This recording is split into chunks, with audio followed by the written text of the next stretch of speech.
ভাবে লক্ষ্মী মায়ের বেতকথা প্রচারিতভাবে গুরুবারে ভক্তিভাবে যত নারীগণ করিবে লক্ষ্মী পূজা হয়ে এক মন। ধন জন বারে আর অপুত্র পুত্র ষোড়শী দেবীর গুণে হলো মূল সূত্র। যুগে যুগে আসেন তিনি লক্ষ্মী ঠাকুরানী, নারী শিক্ষা দিয়ে যান হয়ে নারায়ণী। কেমনতে স্বামী ভক্তি করিলে জগতে, মাতৃগণে পূজা করে এই পৃথিবীতে। স্বামী সেবার গণে ধন বৃদ্ধি হয়, লক্ষ্মী রূপে শ্রী শ্রী বড়মা দেখালেন তাই। সদাচারে থাকলে ঘরে লক্ষ্মী পদার হয়, অনাচারে থাকলে তার বিধি বাম হয়। প্রভাবিতে ঝাড়াঝাড়টি সন্ধ্যায় দেয় বাতি, লক্ষ্মী বলে তারে দ্বারা আমার বসতি। যে সংসারে সর্বদাই ঝগড়াঝাটি হয়, লক্ষ্মী ছেড়ে চলে যায় জানিয়ে নিশ্চয়। যদি কোনো নারী ওঠে সূর্য ওঠার পরে, সেই গৃহে সর্বদাই রোগে থাকে ভরে। নিত্য নিত্য গৃহকর্ম যদি না সে করে, লক্ষ্মী মাতা বিরূপ হয়ে ছেড়ে যায় তাহারে।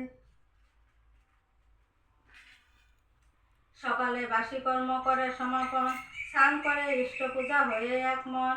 দেব দেবীর ভোগরা করিবে যেমনে, রন্ধনাদি সেইভাবে করিবে যতনে।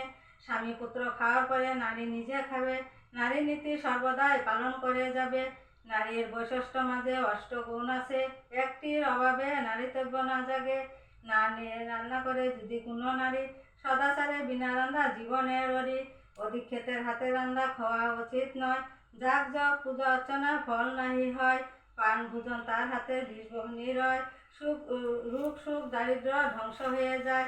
পাষাণ প্রতিমা পূজে যত নারীগণ, স্বামী পূজা বিনা ফল নাই হয় কখন। পতি বিনা সতী আর দুধ বিনা মাখন, প্রতিভক্তি বিনা ভক্তি দুষ্ট লক্ষণ।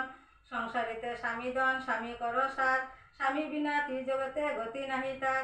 শ্বশুর শাশুড়ি দেখবে সবার যত্ন করা, আদর্শ রমণী গুণে জগতের সারা।